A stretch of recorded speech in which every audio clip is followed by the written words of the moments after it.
I've been thinking about medicine since the age of 12 years of age, and I think I've been practicing for 35 years plus. I've lost track anymore, but I thought we're going to bring in a brand new segment. And one of the things is that we're going to talk about what 100 patients have taught me and you uh, over my long career. And you can see it's a windy road. There's some good things and some bad things. And I'm pleased we're going to start off today with an inaugural sort of first session with Lori over here. And Lori is going to tell a few things, and I'm going to say a few things as well. But um, she's taught me a lot. I hope she teaches you a lot today. So let's go to the next slide. Meet Lori. Um, Next slide, please. Oh, before we go on, um, you can see that this is actually from the office, and Dome actually did this beautiful picture in the background over here. This is actually a constellation of thinking about. It means so much to so many people. You can see there's exercise, there's helping hand, there's good food in there, there's people working together. And this really is just a reminder that is to be successful, you need to put together a team, and you need to actually be mindful what's going on around you and to be grateful. So I'm grateful that I'm still able to practice medicine. I'm still practicing learning, and Lori and others are going to teach us more about how to be healthier. Because as you know, the healthcare system is in crisis. It always has been. It's going to get worse. And the best way to treat disease is to prevent it from happening in the first place, or delaying that. I remember the World Health Organization said many, many years ago at 80% heart disease is preventable. I'll repeat it. The WHO, the World Health Organization, said many, many years ago, 80% of heart disease is preventable. We're not doing a very good job about that, and we're going to explore some ways to do better. Next slide, please. All right. So Lori, tell us about your first time at the clinic. Okay, well, we met back in 2007, if you can believe it. We met back in 2007. I hope you can hear me. At the General. So when you had the clinic there, and I had the distinction of coming to you after having, as I say, crossed the diabetes line twice, tested, crossed twice, and frankly got the bejeepers scared out of me when somebody told me you now have diabetes. And I was sent to you because my cholesterol was terrible. And as a newly diagnosed diabetic, I had to get it down even lower than the general average. So that is how we met. As this slide will clearly tell you, I wasn't necessarily the most compliant. My goal was to be. I wanted to live healthier. I wanted to take care of the diabetes. I wanted to make sure I didn't become a heart, cardiac, cardiovascular disease statistic. But honestly, I didn't believe I could do it. So, I remember you being very enthusiastic, being very supportive. And I resolved, yep, I'm going to do this. But by the time I got to the car, my healthier living resolve had dissolved, right? I wanted to change, but I honestly didn't believe I could change because, of course, I've had a lifelong weight problem. So I failed too many times and thought, yeah, okay, yeah, I want to, but what's going to be different this time? So So that's we're back in where I start. 2007. Yep. Wow. Yeah. See, as I get older, my memory fades. So 2007, how old were you at that time? Oh, old enough to know better, young enough not to have listened. Um, Around well, in my 40s. in your 40s. So Yeah. now here's a medical perspective. When you make the diagnosis of type 2 diabetes, we use something called the hemoglobin A1C value over 6.5%. That's sort of the threshold. Back then it was 7. Okay. Yeah. We use a fasting blood sugar now 7, and our hemoglobin A1C greater than 6.5%. That translates to half the cells that make insulin are dead. I'll repeat that. When you just have a little bit of diabetes, is half the cells that make insulin in the pancreas are dead. The other half are working overtime. Mm-hmm. And we know historically, if you have type 2 diabetes, when you have it, the earlier you have, the more life you lose.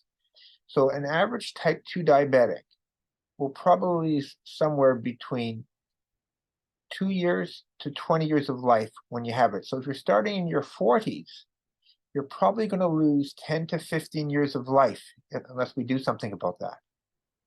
And if you have it in your 70s, you're probably going to lose maybe a few months of life.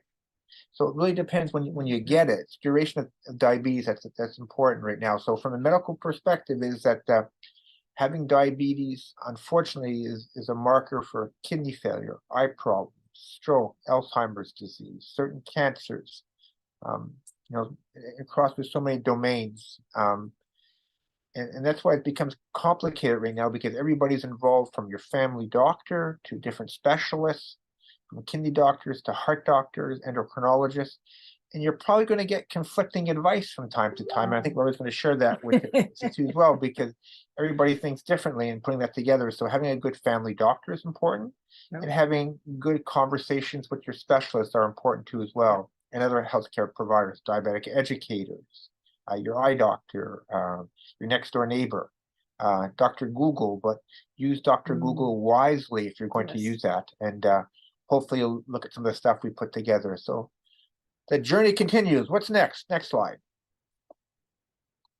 So our next question is, can you tell us about your involvements with the clinic? Okay, well, besides, coming as a standard patient, I think it started around COVID. So I know I know that you way back when used to do your kind of picnics at the farm and stuff like that. Unfortunately, my timing never quite worked right with that. But then came this lovely thing called COVID, and you started the Zoom groups. And I still remember sitting in this office and you asking me, well, okay, here are the groups we have. Which group did you want to start with?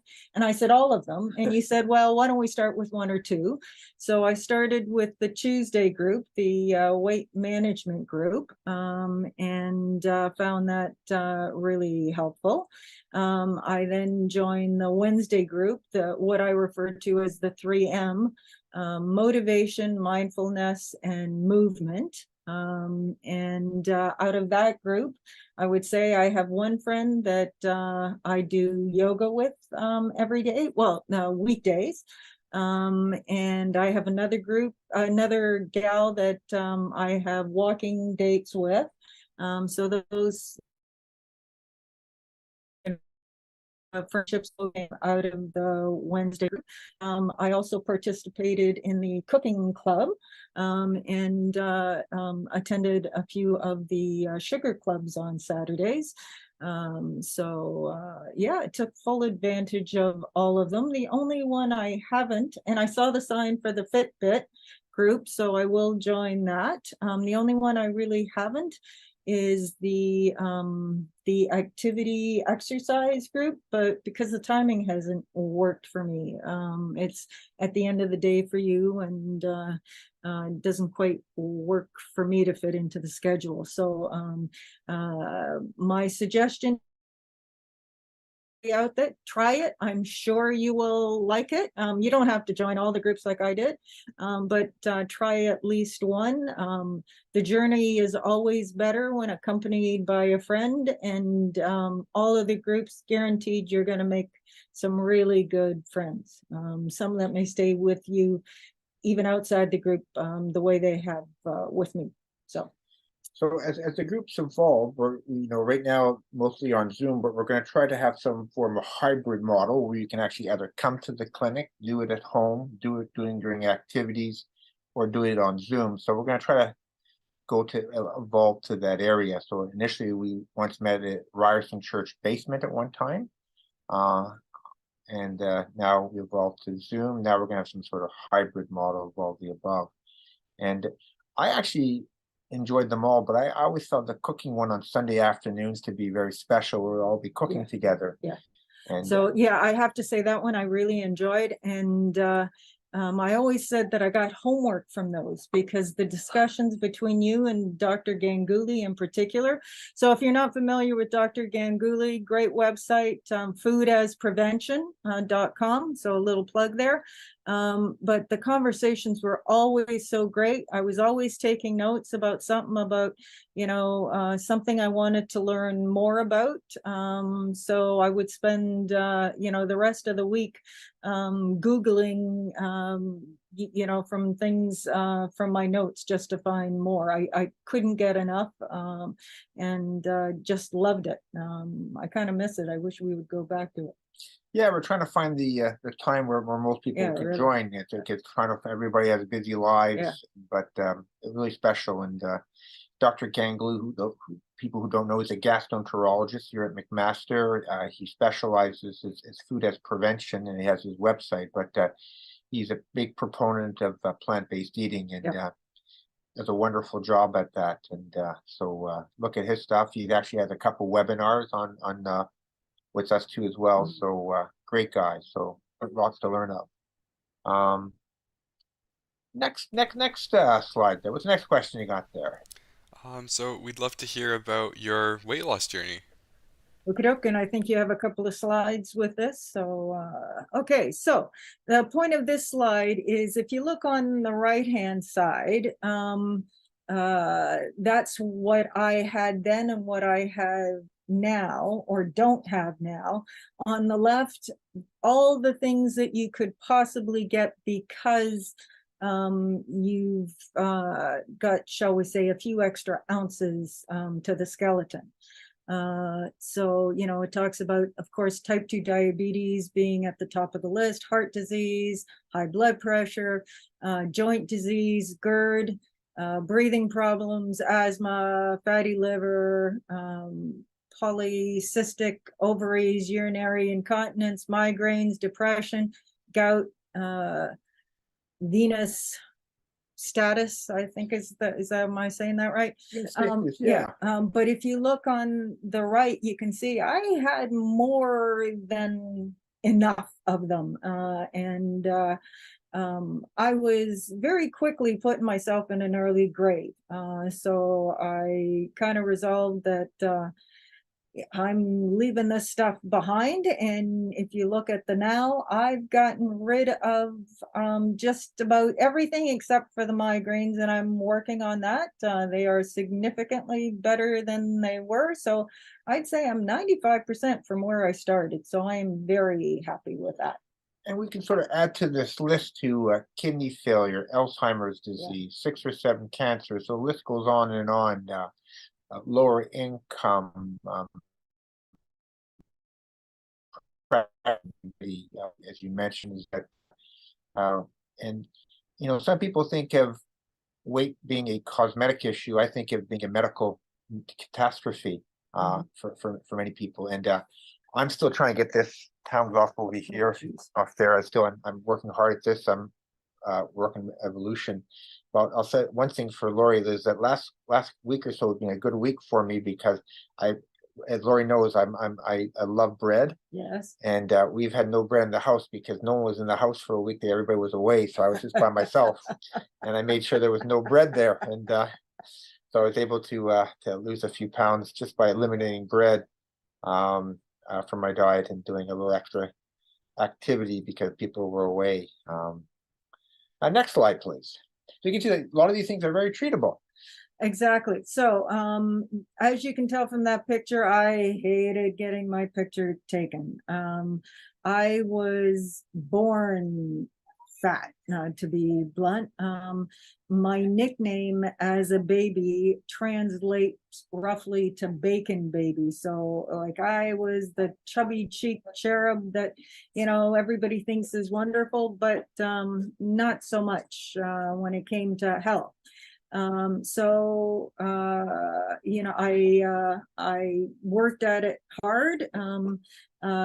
Saw a story about Dr. Wharton from the Wharton Weight Management Clinic. Went to see him, Ontario, we had a really good Canadian recognized, internationally recognized specialist by the name of Dr. Sharma. Unfortunately, Ontario didn't pay him enough, wouldn't take care of what he needed, and Alberta did, so we lost him. But Dr. Wharton worked with Dr. Sharma, so we were lucky enough to be able to keep him at least. Well, in 2008, in the fiscal year, they introduced coverage for weight loss surgery. So I signed up, and back then, for anybody who's on the list, now you know it takes 18 months. Back then it was 6 weeks from yes to being under the knife. I lost 70% of my weight. I kept it off for 3 years. I was happy as a clam. I would have liked to have lost more, but I was happy with the 70%.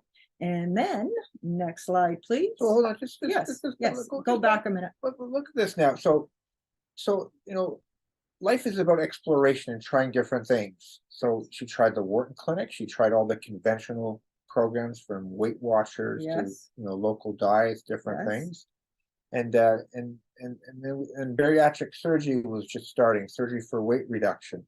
How much did you weigh at back then around? So I was just at back then you had to have a BMI of 40% to qualify. So when I went under the knife, I was 242. How tall are you? I'm 5'4". Okay. So you can see that, so body mass index is, well. I'm taller than I look in this picture. Your chair's risen. Yeah, I got a tall chair here.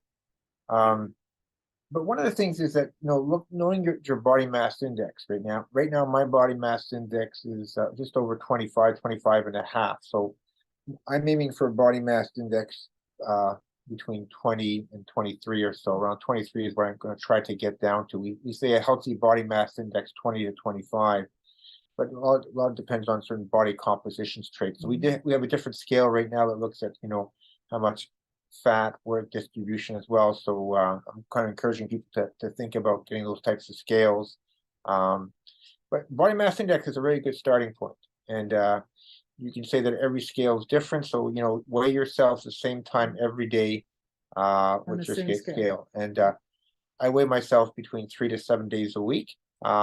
Not to get disappointed or excited, but just a way of monitoring my health. It helps keep me on track. I find when I stop weighing myself, I tend to fall off the wagon more. But that's an incredible amount of weight. So after bariatric surgery, you went down from 240, you said? Yep, to 174. 174. Wow. Yeah, so I wasn't under the 25. But I was happy, and things were going well. To your point about the scale, I try to weigh myself every day. Again, not because I'm obsessed with it, but with the logic that what you measure, you can control better. So, understanding the impact that foods have for you, have on you. So for me, I am mainly plant-based, and I will say when I go plant-based, I lose weight. If I add meat, I gain weight. So if I wasn't weighing myself every day, I might not understand that. So it's just another way of understanding what's happening to your body with what you're doing to it every day. So, and BMI again is not perfect. We know that. There's a difference between, you can have the same BMI and be healthy or be unhealthy depending on where your fat is, right? If you're carrying it apple shaped versus pear shaped, it makes a difference. BMI does not show that, but it's a good starting point and a good entry point into understanding things better. Just where BMI doesn't work as well is if you're very muscular, but most of us don't do weights and resistance training enough to have a great impact. So that's tremendous. What's the next slide tell us? So basically, you put your diabetes into remission. If you lose 20 to 30 pounds and keep it off, you can actually have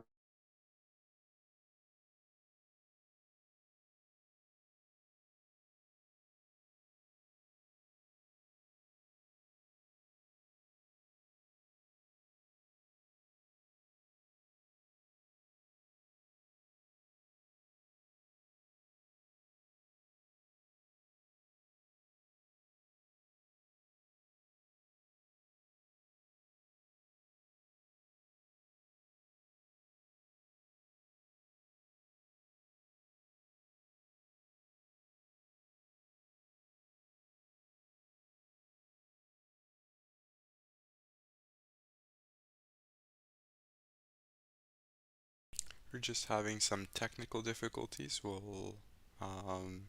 Curnew will just be joining back.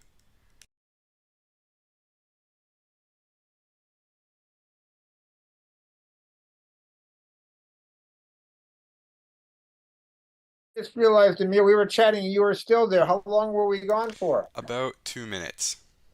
Oh, Not too oh bad. boy. So what's the last thing we were talking about? Diabetes into remission, and then you stopped.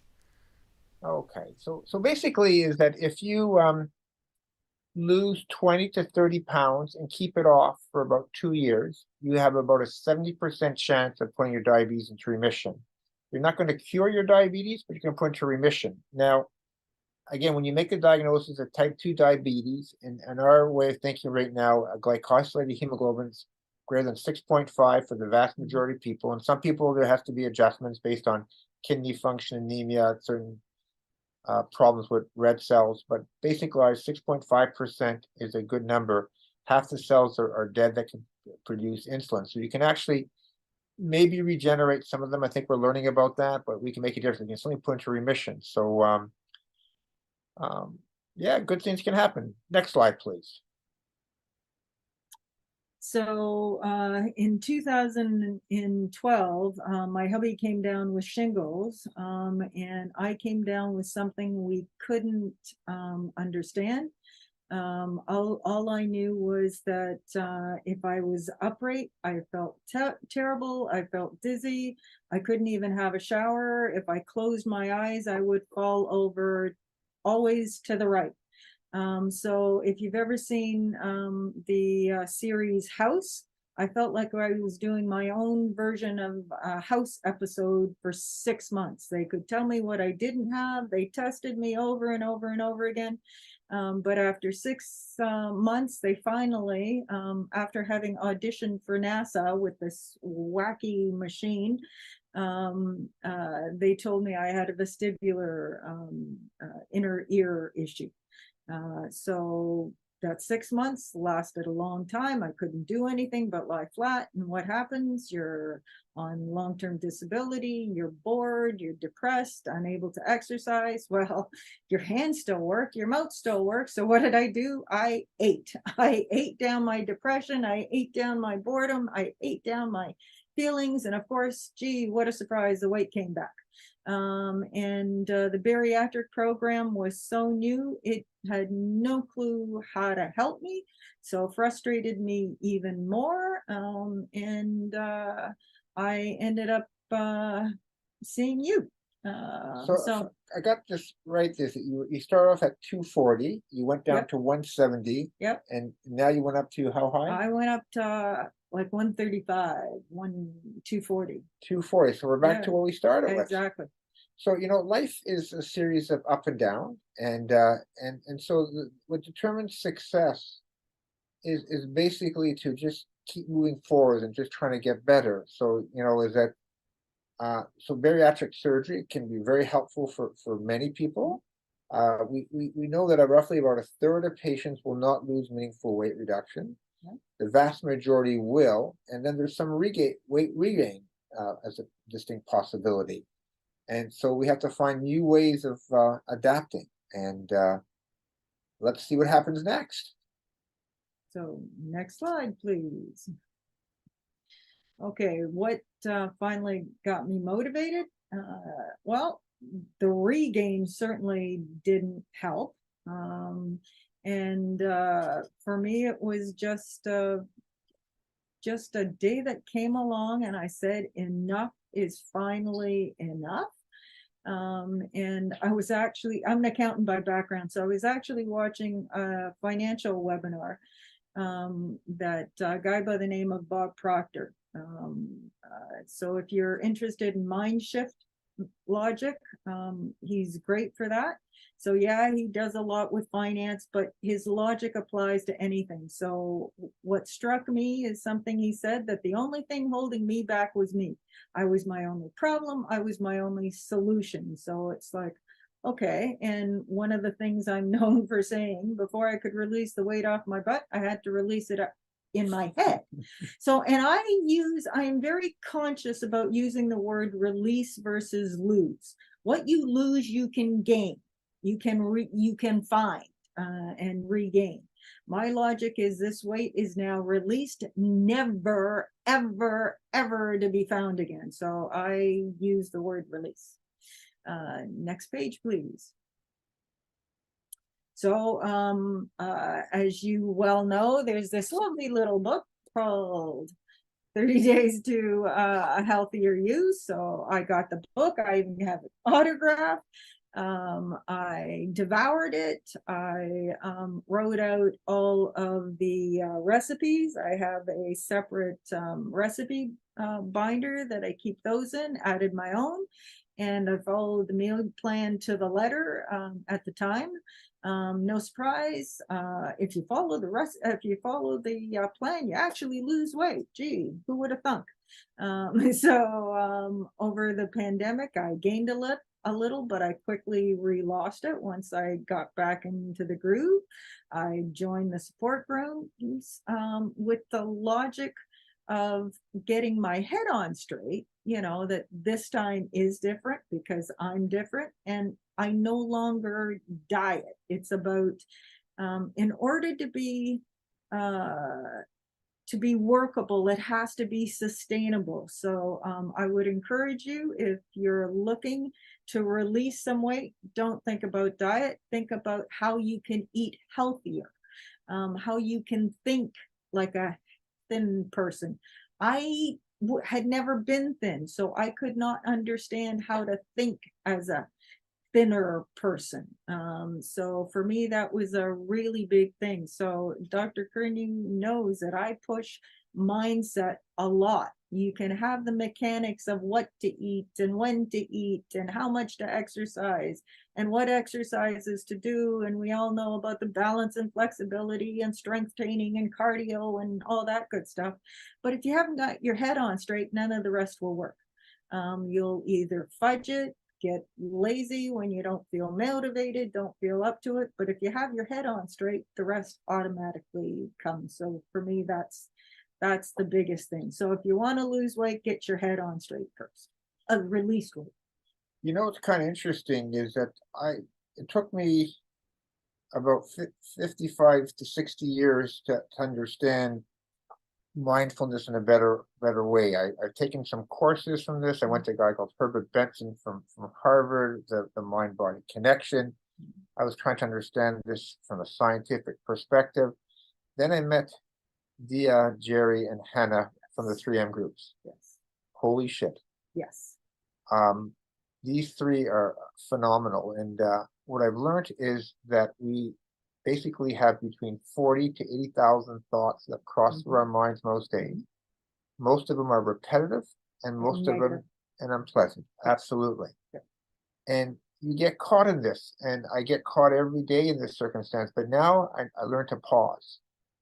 And that 2-second rule or that pause and just understand that, am I going to go down this same pathway I've been doing for 50 something years, or am I going to deviate to a different pathway?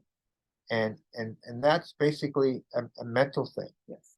And I can't do it every day. And I lose it sometimes, and other times I just feel very strong about it. So listen to the webinars. And one thing is just being grateful. I'm grateful that Amir, you're here tonight, that Laura, you're here today, and that will be 10 million people, maybe 3, will have a listen to this webinar, and light bulbs will click, because now we're back on track. So you went from 240 to 170 up to 240. What's happening now?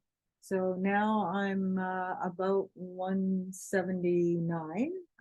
I have a goal of getting down to just under a BMI of 20.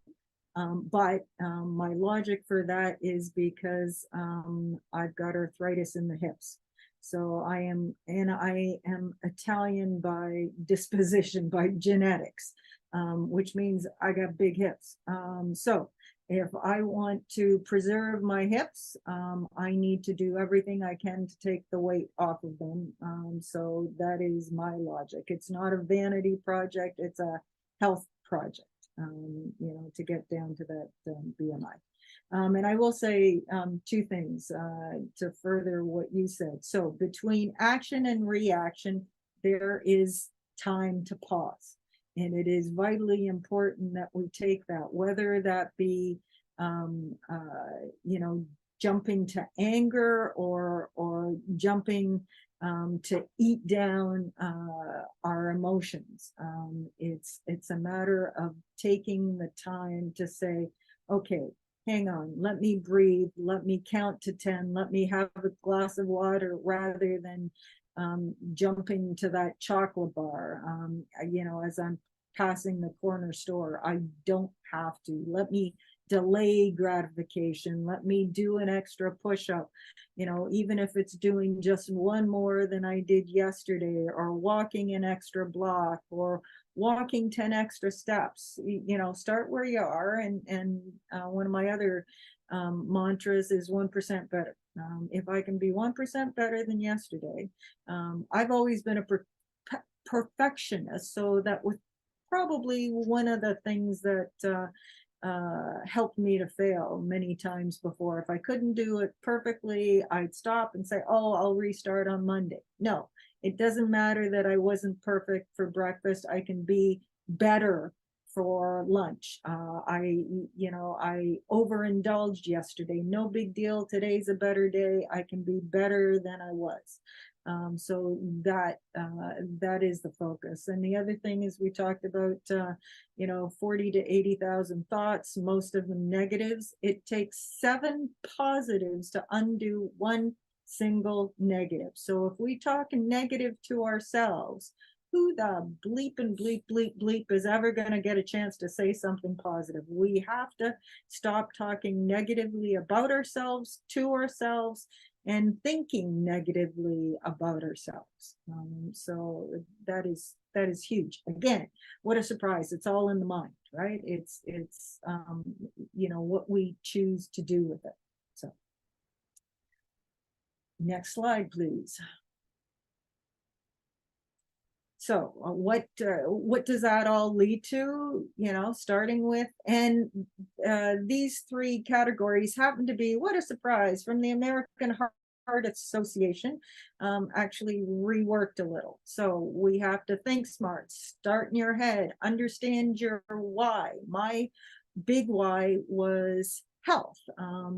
Number one, I did not want to go down the road of diabetes, which, thank God, at the time I didn't understand as well as I just learned tonight. That really would have scared the bejeepers out of me. So understanding my personal why, your why may be wanting to see the grandkids get married, wanting to be able to play with the kids, and whatever your personal why is. It's about keeping the motivation. So keeping where focus goes, energy flows. Tony Robbins saying. So if you constantly keep your why present for you, it will help you keep the motivation.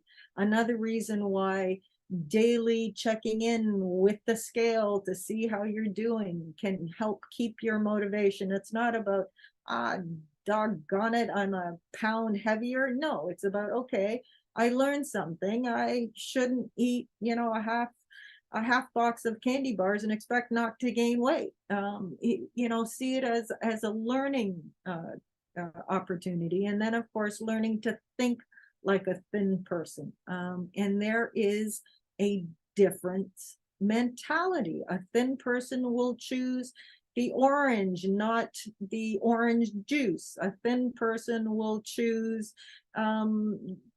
broccoli over a cream of broccoli soup, which is rich with, the heavy creams and stuff like that. A thin person will choose carrots versus carrot cake. So you got to start thinking like that thin person.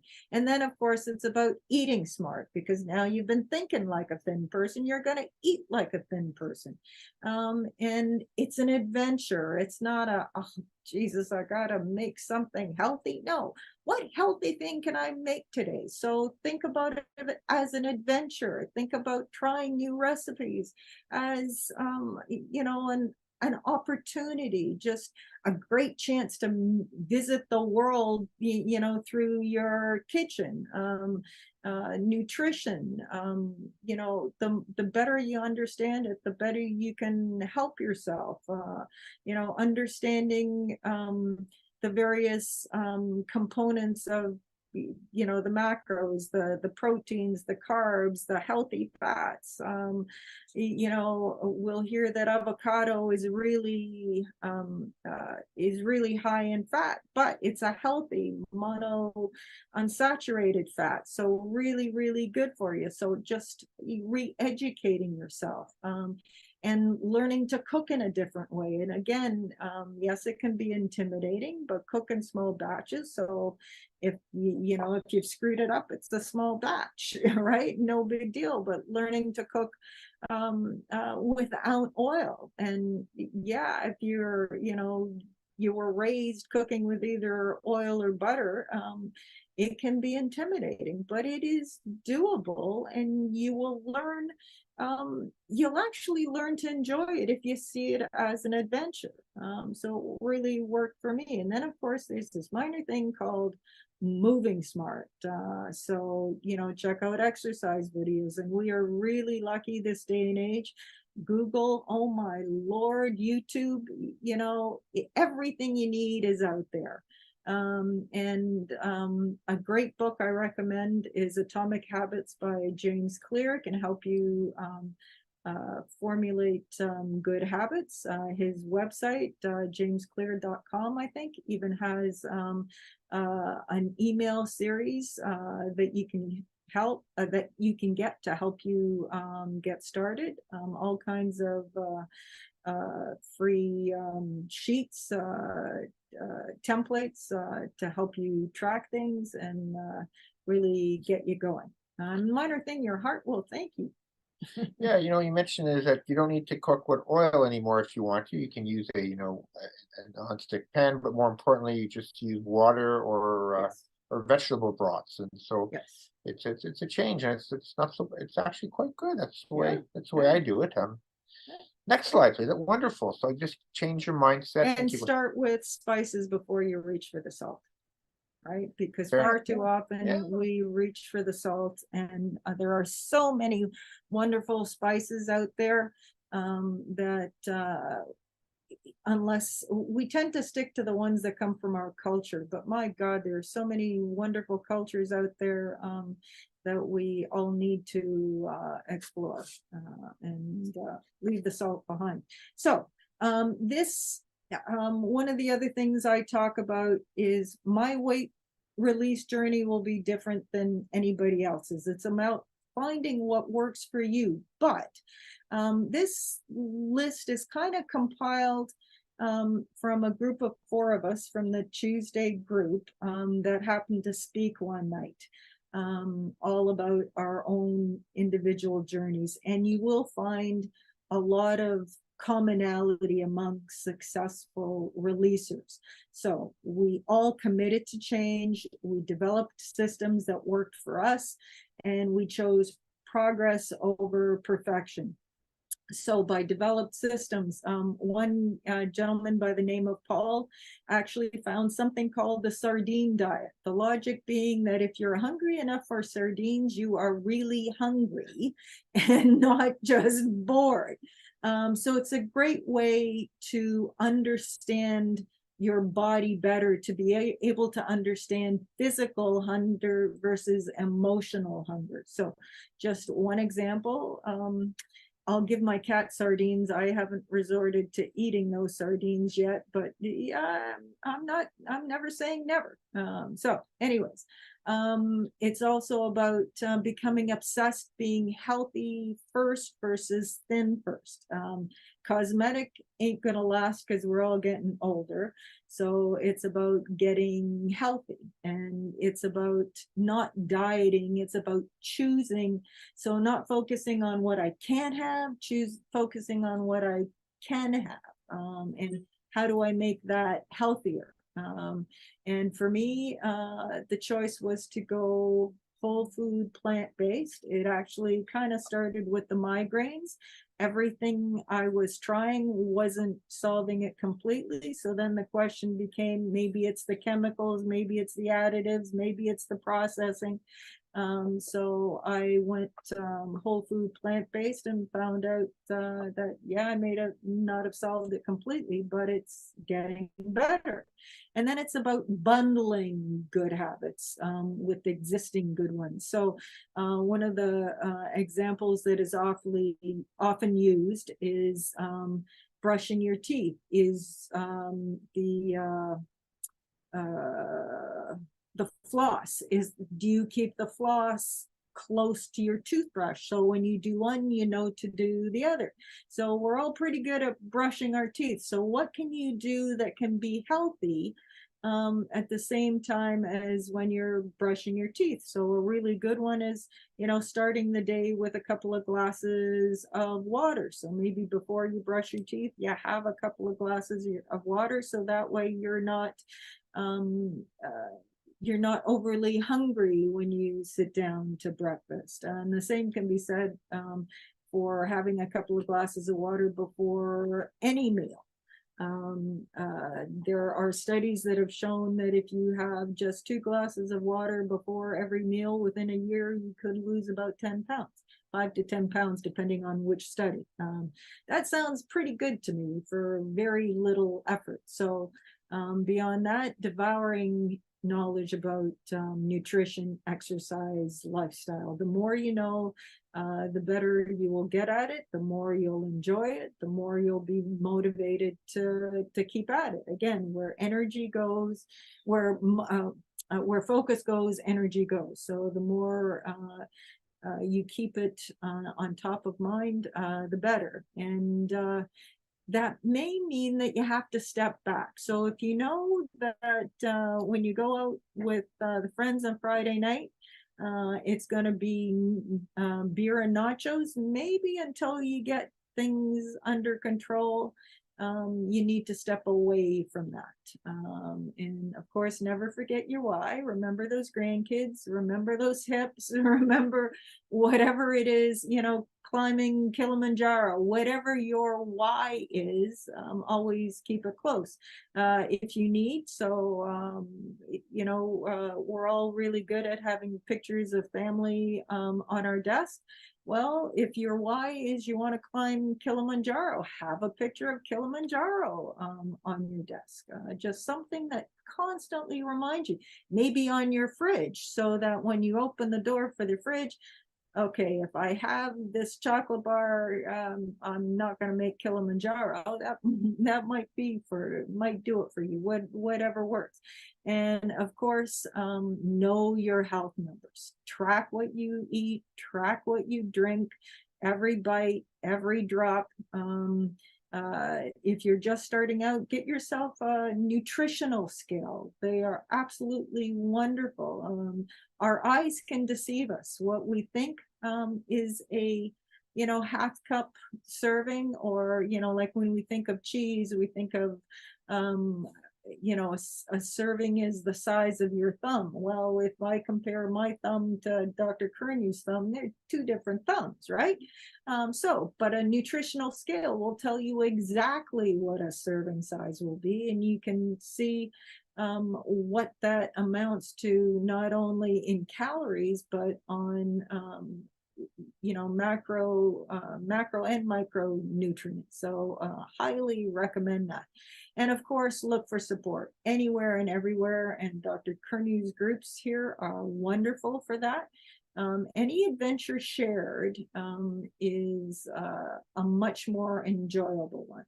You know, whether it's the Tuesday group or the Wednesday group or the cooking club or the sugar club, they're all going to offer great solutions. And as much as the volunteers that lead the group are great, you'll, at least speaking for myself, learn more from the other participants, such as Paul with the sardine diet. It's what we learn from each other that makes the most impact. And it's also a way to learn about how to handle those disgusting, sabotaging thought distortions we all have, such as, oh, I can't do this. What am I going to do? I'm too old for this. I'm too out of shape for this. I'm too whatever. So the conversations often lead into, well, how I overcame this and things, you know, of that nature. So really, really helpful. And the big thing, is we all know that life gets busy. We're all active, we're all doing something. Even if that something amounts to binge watching TV, we still see it as, oh, I don't have time, whatever. But no, you can't let life distract you from your goals. So keep your why close, and that will help keep your goals closer. For me, I found, again, going to the mindset, I found Noom very, very helpful. Something called the Beck Diet Solution. It again is about how to think like a thin person. So I found that very helpful. Supersage.com is a great place to get nutritional information about recipes. So where, you know, you've got the nutritional label on something you buy, it's still very processed. I wanted to stay away from processing. So I can actually type in the ingredients for a recipe, and I can get my own version of a nutrition label. So it's great. And the real beauty of it is you can play with the components to say, oh, okay, if I do this, if I replace oil with broth, what does that do to the calorie count and the nutritional count? And that's how you can learn to improve good old-fashioned family favorites. Like, we're going into Thanksgiving weekend, so we've all got the traditional recipes that, and tradition is important, but if you can find a way of taking grandma's great traditional recipe and just tweaking it to be a little healthier, you can enjoy the traditions without gaining the calories. So always a good thing. And then, of course, always focus on being 1% better than yesterday. It's about progress, not perfection. Really, really important, because let's face it, none of us is perfect. You know, the only perfect man in the world we put on a cross. So, you know, all we can do is be better than we were. You know, it's interesting what I see and what I feel too as well is that success, I would say 60% of success is just hard work and doing different things. 20% is luck. I don't know what the other 20% is. But saying this is that the key is to just keep moving forward. I like this idea of 1% better. Some days will be 10% worse, but the average is the average. Next slide. I mean, these are great words of wisdom. So people should pause and look what's best for them. What advice would you give to anyone struggling to get started or keep going with their weight loss? Well, so if you're just getting started, the biggest thing is to, you know, get honest with yourself. Number one, far too often we think that, yeah, we know it all, you know, understanding that, yeah, calories, you know, I got to reduce my calories, I got to up my exercise. Yeah, you know, there's nothing you can tell me. I know what I'm supposed to be doing. But if we all did what we know we're supposed to be doing, we wouldn't have a weight problem in the world. So we all know we ain't doing what we're supposed to be doing. So it comes down to understanding the why. Again, you got to get it straight in your head, and having a big why. It can be either a shock to the system, so, such as it was for me with the diabetes diagnosis, or it could be affirmations. Again, Bob Proctor is great for that. Just helping you get in your head. If you repeat something often enough, you will believe it. Your subconscious cannot tell the difference between a truth or a lie. So if you have to lie to yourself to convince yourself you can do this, remember the crazy little story about the train that we were told as kids, I think I can, I think I can, I think I can. If you tell yourself often enough, yes I can, yes I can, yes I can, you will start to believe it. So to begin with, don't think you know it all, because frankly none of us knows it all. And then as you go through it, yeah, okay, maybe I don't know it all, but I know more than I did yesterday, a little bit better, a little bit better. Oh, okay, this is starting to make sense.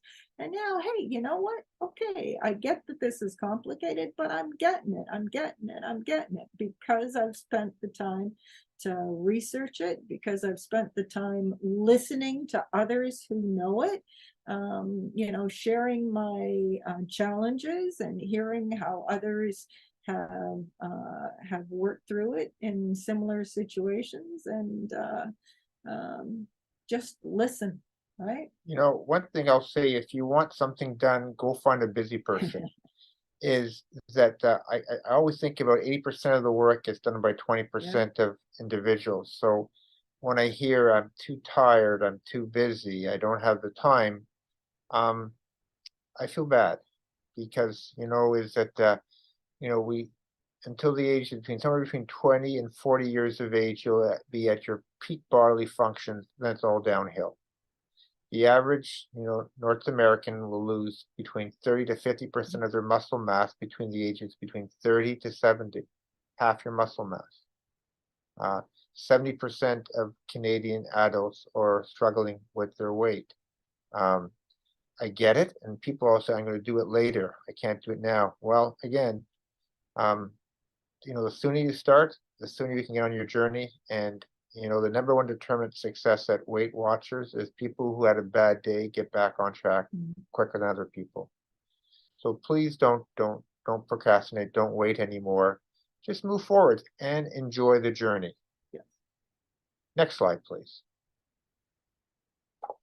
So yeah, I've included this one just as a really good way to look at it. Yeah, I'm not where I want to be yet, but I know I am on the road. And frankly, I have come a bloody long way. And This lady's amazing.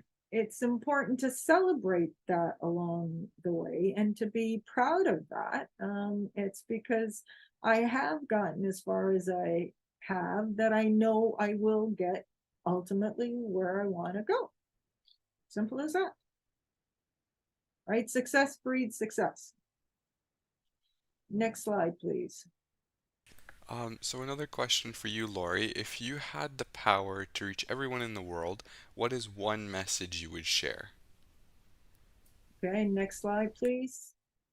Oh, okay. So somewhere in there, we seem to have lost a slide. So, Here, I'll stop sharing and reshare the slides again. Maybe it'll update. Yeah, not quite sure what happened, but the one thing I would say to the world is, number one, we're in this together, and three, there we go.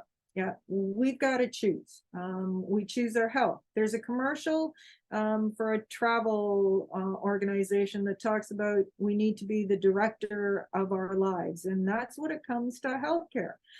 We have to choose: do we want it to be a rom-com where we're having some fun, we're having some love, or do we want it to be a horror flick where our best days are behind us and our days are filled with blinking machines that are keeping us awake and keeping us alive and feeding us and God knows what else. We get to decide. Yes, there is a genetic component, and it may not be the perfect life that we want, but we can choose to make it better or worse. And most of us, through laziness, are choosing worse. So we need to choose better. The second component is happiness. A life is way too short. We need to enjoy what we do and who we do it with. So if you're in a job where you don't enjoy what you're doing, figure out what it is you do enjoy and find a way to make a living at it. And the third is, of course, heart. Where the focus goes, energy flows. So whatever you do, give it your all. And that includes your health journey. Focus on what you want. I focus on health. I let Dr. Curnew focus on the health numbers along with my other members of my health team. But I focus on what I want, which is health. I'm not one of those that will, God help me if I am ever in a position where I'm the 90-year-old talking about everything that's wrong with me.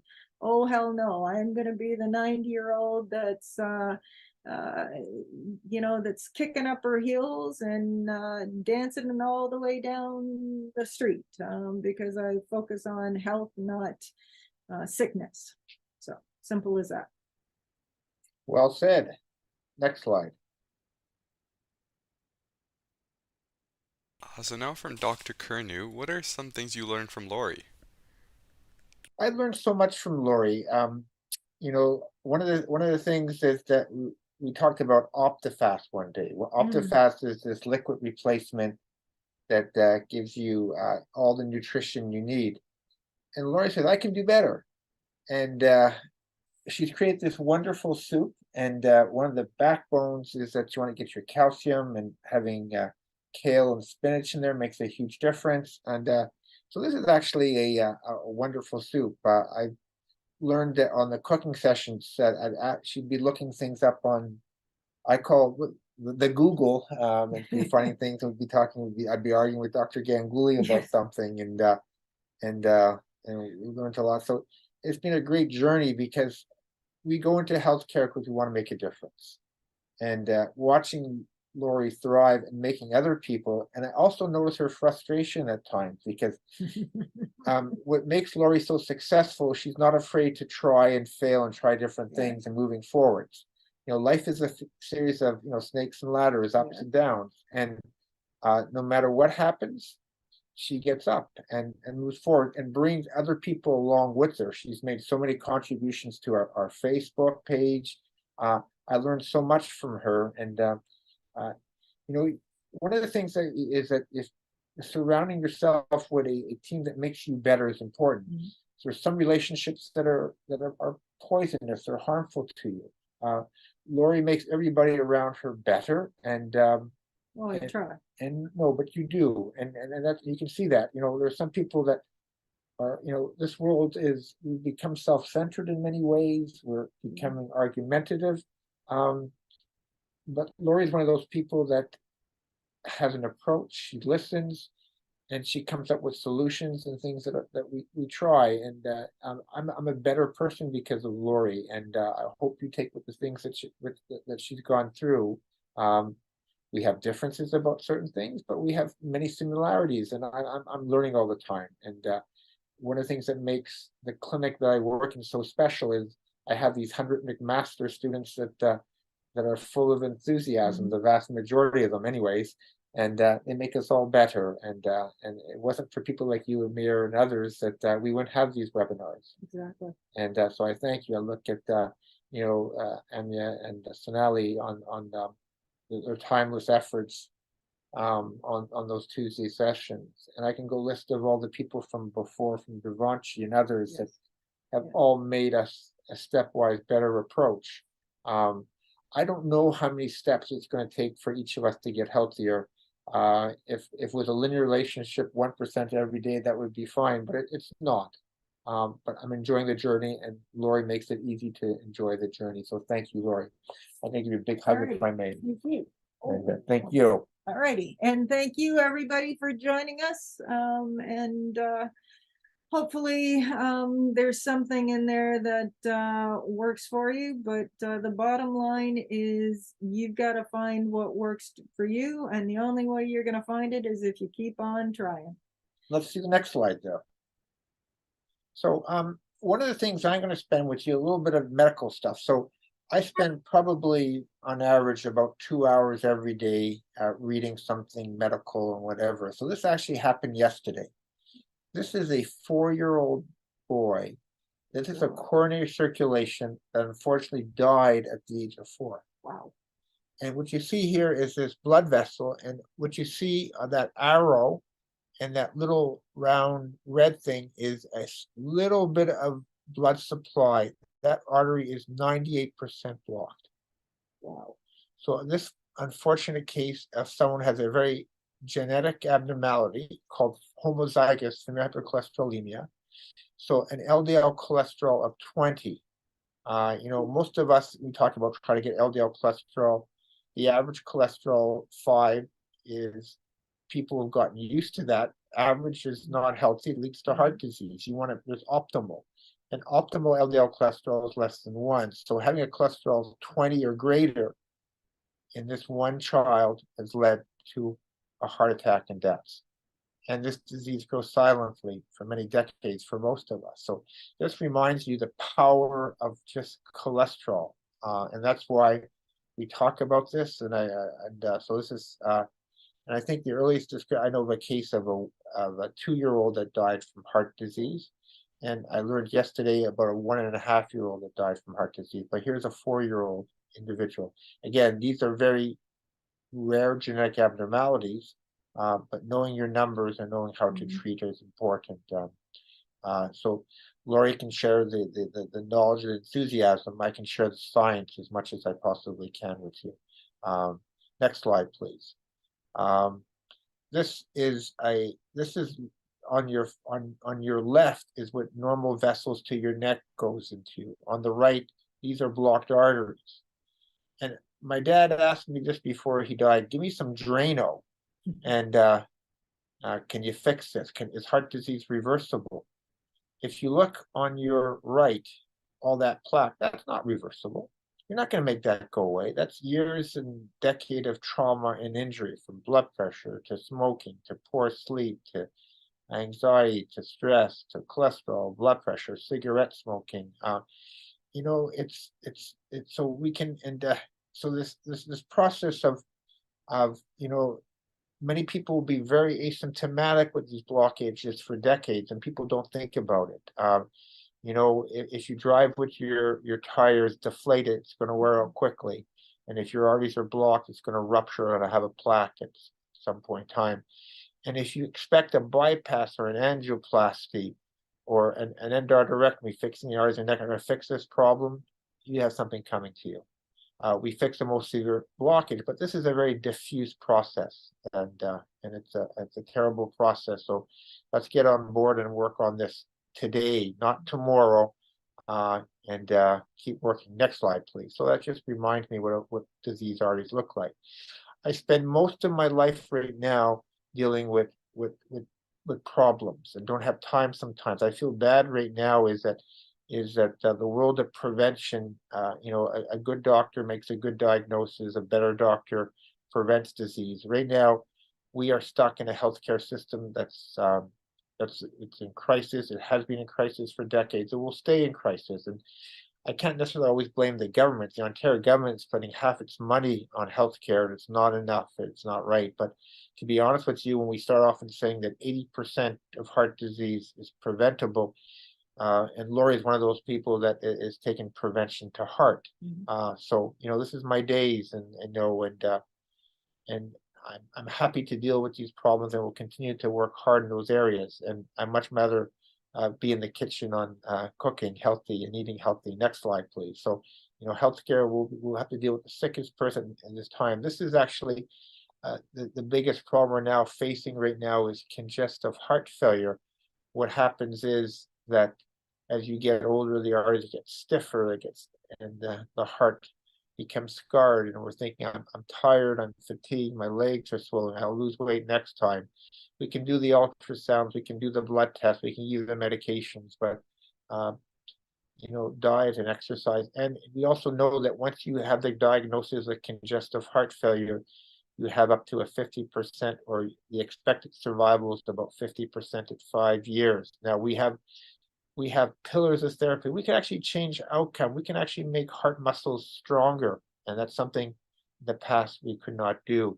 The mistake for many people, go back one slide, um, go back another slide, is that in this situation, well, just give me a bypass or a balloon to these arteries. Where is there to bypass? Where is there to balloon? So you have to fix the actual structure. You have to get back down to fixing when your foundation is broken. You don't just put crazy glue on it. You have to fix the foundation. Keep moving forward a couple slides again. So one of the biggest pandemics right now, next slide, please, is going to be congestive heart failure. Next slide, please. Um, I point this up over here. Just go one more slide forward. Is that right now we have a smoking cessation program. Here's the website right now. Is that Stop on the Net. Remember, every time you have a cigarette, it's estimated you will lose 5 minutes of life. And if you bought lotto tickets, a 60% chance of winning the lottery, that would be a great lotto. If you smoke, you have a 60% chance that smoking will kill you directly.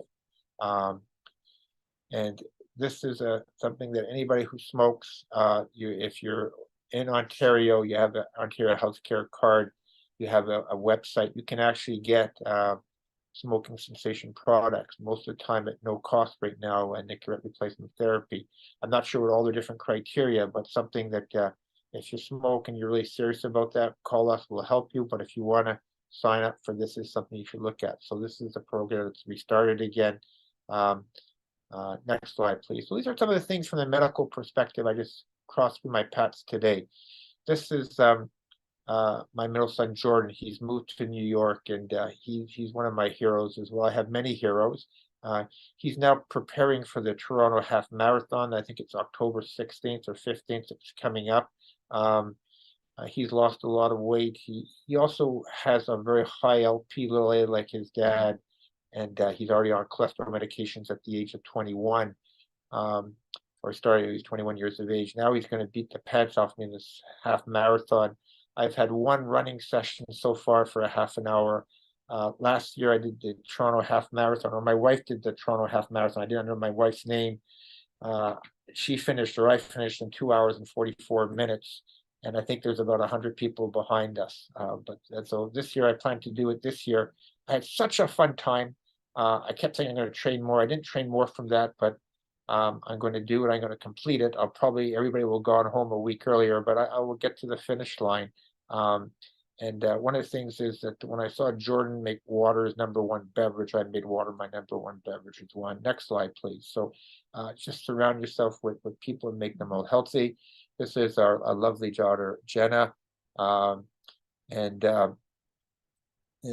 one of the things is that if you look on your right, you talk about, happens to the lifetime, we will all eventually get frail. Most of us spend the last 2 to 3 years of our life with bad disability, and that may lead to the nursing home. The biggest reasons to be in the nursing home: I can't walk, I can't move, I'm falling, or I can't look after myself. I can't think properly and things of that nature. So just think about is that I don't know how much time I have left. I'm 64 years of age. I thought I can beat heart disease. I can't beat heart disease. I have a calcium score of 330. I have 3 vessel blockage at this point in time. I'm taking the highest dose of 2 cholesterol medications. I'm thinking about other strategies right now. I am applying lifestyle changes, and I am healthier than most of the patients I look after. The problem is that most of the patients I look after share very poor health. If I hang out with my wife, I'm the weakest one of the group of the people I play squash with. Uh, I'm joining a hockey league starting again tomorrow. I think you're ranked 1 to 10, 10 being very good, 10 being very bad. I'm a number 10 ranked hockey player. I'm very good for the other team, but I'm out there, I'm playing, I'm having fun. Um, and I want to be around to be with my daughter for as long as I can and provide and be supportive. This talks about immunizations. One of the things that you need to think about, we have a number of videos on immunization, is that think about polio, how a devastating disease it was. It's now a preventable disease. We're learned so much about vaccines. I'm getting my flu shot. I'm getting my COVID shot every 6 months at this stage. I got the shingles vaccine. I got my Prevnar 20. I'm thinking of every vaccine I can effing think of to protect myself as I can, and I want to be around for as long as I can, as much as I can, because and be as productive as I can. Next slide, please. So please do that too as well. Take the time to be healthier. This is actually um, dinner our place. You can see that sausage on the side there. That's not for me, but I'm the guy with the salad and things of that nature. But I'll take a little nibble of that little sausage there. So I'm really trying really hard to be. It's not about perfect, right? Yeah, and I'm the most imperfect person I know. But I'm also, well, I hope goes on my gravestone. Not for a long time. I'm usually late for everything. I plan to be late for my funeral. But it's not through lack of effort. And what I admire about Lori is her lack of is the ability to just go on, find new things, and bring it to other people. And she's a very special person. We have so many people stories to share. Next slide, please. I'm very lucky and blessed with many family members. There's Lori, she's part of our life family, and she's more than just a patient. We have Thanksgiving coming up. Thanksgiving means that 1620 the Pilgrims landed at Plymouth Rock.